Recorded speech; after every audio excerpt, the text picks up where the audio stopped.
Hello, Alex RC Freak here, coming at you with another video on the revo 2.0 shock rebuild slash upgrade. So, anyway, as you know, these are not new shocks. They are not new shocks. They are the the revo 2.5 nitro shocks that they slapped on the new revo. So they're silver bodied, and they do not have titanium nitrate coated shock shafts. These are the steel ones. So they aren't new, so I got some from my local hobby shop, some titanium nitrate coated shock shafts, so that way that they'll be a lot smoother of action, and plus they're hardened steel and they're MIP. You can't go wrong. So these are the rear shocks.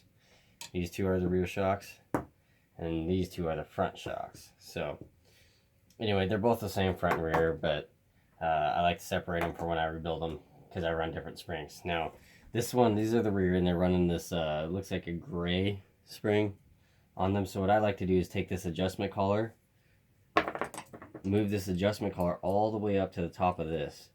So that way it's a little easier to get the spring off. So you just turn it till it's all the way up. And then see how you have all that room now, that give, and you could just easily hold the shock spring down, take off the shock cap, and then take off the shock spring. So this is the rear spring. I'm going to set that aside. Now what you got here, this is a bump stop. This is a little blue bump stop, so when the shock fully compresses, it won't you know, completely bottom out in the bladder inside here. There's a little bladder. So yeah, you want to make sure you get that right back on there, you know. So basically what I'm going to do is I'm going to try to take this off here.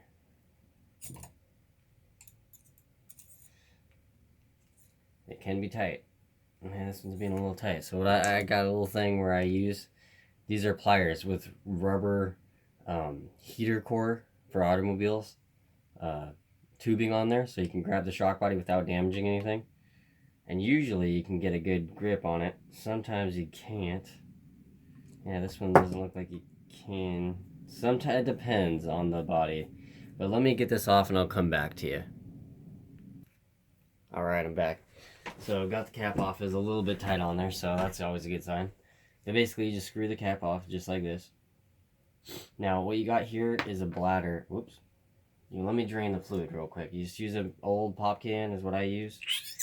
And you just drain it all out. So try to get out as much as you can, as much as possible. And now what this is a bladder. So this will squish in to accommodate for air and stuff. But if the shock shaft goes up too far without that blue bump stop, it'll puncture that. And you don't want that. Then all your shock fluid will leak out this hole right here. So that's just something to know. So you can set this aside. You drained your shock. Now you got your shock here. Now I'm going to be putting different shock fluid in here. And you need to use a wrench to do it. Yeah, if you can get in there. I'm going to have to use some needle nose pliers because it is tight to get in there. So basically what you do is you grab needle nose pliers, you take it and you just turn the shaft by hand. It's really easy to do. Just turn it by hand. And you take it off just like that, and then you slide off the shock shaft, and you can push it back through very gently, being cautious of the seal, to not get the, you know, sometimes the piston might fight you a little bit, so you might have to go this route. Let's see if you can get, there you go. So you got the piston there, the nut there, you got the shock shaft here. Now this is that blue bump stop that you want to make sure that you do not lose. So set that aside next to the shock cap is what I'm going to do. You kind of want to make sure you have a paper towel to make sure everything is okay and clean and stuff like that, to wipe it off, you know. That's what I like to do. So this is the piston. It's a 2-hole piston, so which I like the 2-hole pistons. This is a shock shaft, you know, nothing wrong with it. Good shock shaft. I just want to run I just want to run titanium nitrate coated ones, so I think they're a little bit better. So basically, you just hold the shock shaft with the wire cut side of your pliers, and you could just twist this rod end off. It's very easy. It's literally that easy. So you just twist the rod end off just like so, just like that. Stick that aside, stick your nut aside. Now this is your shock shaft. Okay, so and this is the wrench that you use to tighten this cap right here. So I'm going to tighten this cap real quick off camera. Please bear with me. Okay, so got the camera, got it tightened off, and then so basically what you want to do is you can loosen this adjustment collar a little bit down from the top of this ring right here, so that way you can get pliers on it. You can still do it with this all the way up, but it may be a little tight depending on how thick your pliers are. So anyway, let's get the new shock shafts.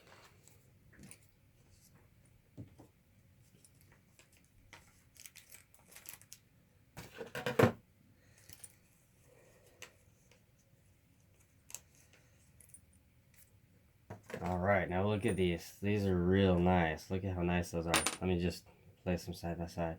So if you notice, yeah, these are very nicely done shock shafts. Like, MIP just does amazing quality on their stuff. Let me just get you a little better view there. Yeah, so MIP just does amazing quality on their products. Look at that. Compared to the old shaft, how much nicer that is. It's way nicer of a shaft. So anyway, I'm gonna put the rod end on. You see, you just thread the rod end on like so. Just thread it on. And they make shock shaft pliers for these. So if you want to use pliers, you absolutely can. What I like to do is I'll stick this nut on just like this. Stick it on, thread it on, kind of thread it down a little bit. Actually, you know what? I'll just do it this way. Make it try to go a little quicker here for you guys. So I'll just take my pliers with the wire cut end and just grab the shaft and just hold it and just tighten it. Just do a nice firm hold on it and just tighten that shock shaft pin. There you go. Do not strip it out, because you can strip this rod end out if you go too tight. So stick this on, the blue grommet, stick that on, bam, just like that. Okay, so take this, stick it on through your shock. So just be really careful when you slide it on. There you go, just like that. So, and then take your shock piston, stick your shock piston down, take your wrench or anything and just kind of gently push it down, make sure it's seated correctly. Then take your nut. Now this nut, I like to have these smaller needle nose pliers here and grab the nut like that. So that's what I like to do. And then you grab it, see if I don't know if how well you can see that, but you just turn the shock shaft. This pliers may be in the way, but you just turn the rod end on the shock shaft and you just turn it and you just keep turning it, and you'll end up tightening that nut, and just keep a nice firm pressure on it. Yep, see there, right there, it's tight. So, and you don't want to refit. Like, you don't want to keep twisting it, because you can strip this out again, because if you twist it, you'll start tightening this even more and more. So just something to look out for. But yeah, these are good shock shafts if you like, you know, non-titanium nitrate coated ones. But God, these ones feel way smoother already, and they don't have fluid in them. So anyway, I'm going to be taking this one apart too. This is the back also. So basically what you do is you just pop that little spring thing clip, pop this out. Now the stiffer the spring, this is going to be harder to do, so just so you know. You won't be able to do it one-handed. But yeah, you just take out that spring, set that aside. That's what I'm going to do. Loosen this adjustment collar just a little bit.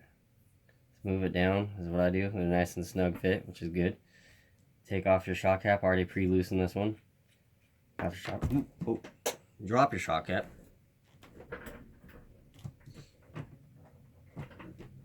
Okay, after you dropped it, stick the shock cap back over there. All right. So the shock fluid, I don't know, it's probably hard to see. The shock fluid's about 2 millimeters from the top bore of this shock.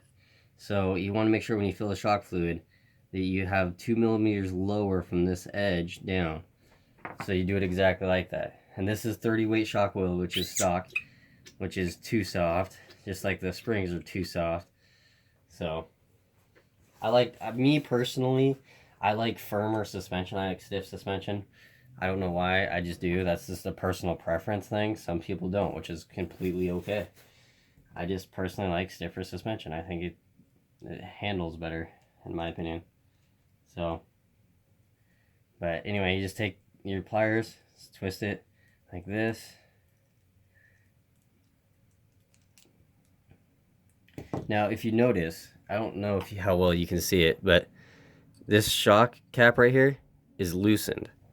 So I'm going to use this special wrench tool with these little splines in it, right there, if you can see them, kind of thing. Yeah, those to tighten this black thing. And this comes from Traxxas. It comes with the kit when you buy it new. You pull out your shock shaft to make sure to not lose this little rubber bump stop, or you can have it drop on the ground almost like I did. So I'm going to tighten this real quick here. Hold on here. Yep, see, it got about a little bit of like a quarter of turn or so on it. Yeah, there you go. So you just tighten that up, take your paper towel and wipe it down. You want to make sure your parts are clean. You really do. It's very, very important. So just wipe it down just like so. And then you got your shock body. This is your shock body. Your piston is still in there. You can push your piston out. That's what I'm going to do. Just push it out. Grab your paper towel, clean it off camera. Now try to be as clean as you can. Have a clean work area. That's really, really, really important. Now something you can do, you can get this at Walmart. There's a clear vinyl plastic on the table right here. So that way it'll protect the whole table, whatever surface you work on. And you can clean it. You can spray it with cleaner, wipe it down, clean it. It's very, very good to do. So anyway, what I'm going to do is I'm going to take off this other rod end here. Let me pause it and I'll be right back. Alright, so I'm only going to be doing the back shocks here. And basically what you want to do is you want to take your piston, stick it in. Hopefully you get it to line up in the shock piston there. They can be tight, so just bear with them. Yeah, there you go. They pop down. So, and I didn't even put my rubber grommet in. See what I mean? Everyone makes mistakes. I am by no means perfect. Ever. So, anyway. Pop that out like so. Take this, stick this on like so. Take that, stick that in like so. Slightly tap it down. Now, there's a little flat washer you want to do. I forgot to put it on the other one. So, I'm going to do that off camera. But yeah, you want to make sure to stick this in. Now, these can kind of be a pain in the rear. You kind of stick the shock upside down and it doesn't go in. So, like I say, it may be kind of a little bit of a trial and error thing. But you can, with a little bit of patience, sometimes you can stick a little bit of shock oil on your hand, on your finger, and it will go in. But see, mine's in. That's in now. I don't know how well you can see that. Let me just try to get the light in better for you. Alright, so basically you got the washer in there, you got the piston, now you got to grab the nut. So you tip it over, grab this nut, and you take the nut and you just turn it. Just turn the shock, try to straighten out the nut so you don't cross thread it, very important. So trying to get it so you guys can see that. And he's grabbing the nut and just turning it. And that's all I'm doing is I'm just turning it. I'm just using my hands working together. And make sure you put that washer on there. I completely made a mistake. So anyway, you just get it tight. Don't over tighten it. That's very important. So anyway, yeah, nice and smooth like glass. So yeah, let's get this one fixed real quick and I'll be right back to you. Alright, I'm back. This one did not have a actual washer in the shock. It was missing that little washer. that was in this shock. So I had to use one of my own. I had a 3mm washer, which is a teensy bit big for this shaft right here, but it does fit on there, and it doesn't affect the holes of the piston, so the oil can still flow through the holes of the piston correctly, which is very important. So anyway, what I'm going to be running in this thing is 50 weight oil.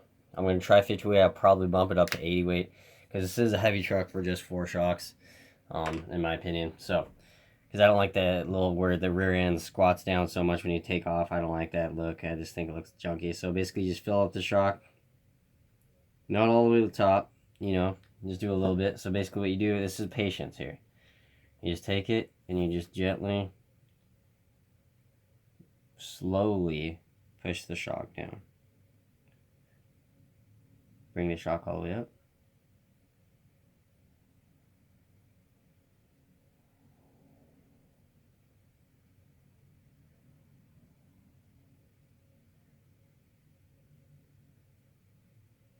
Just want to make sure you get all the air bubbles out. Now this is the same process through all the shocks. Actually, any shock, even if you have a different vehicle, same process, you know. Fill the shock up. Try not to do it too much. Make sure all the air bubbles are correctly bleeded out.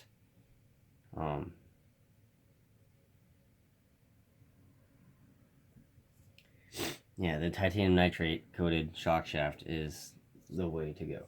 So what you can do is you can stick your shocks, you can squish it down a little bit. Squish it down just a speck here. And take your shock and stick it in the spring and set it out of the way for now. You can do that, set it out of the way. Be super careful. And it's the same process with this shock. And yeah, I'll get this one bleeded out and I'll come right back.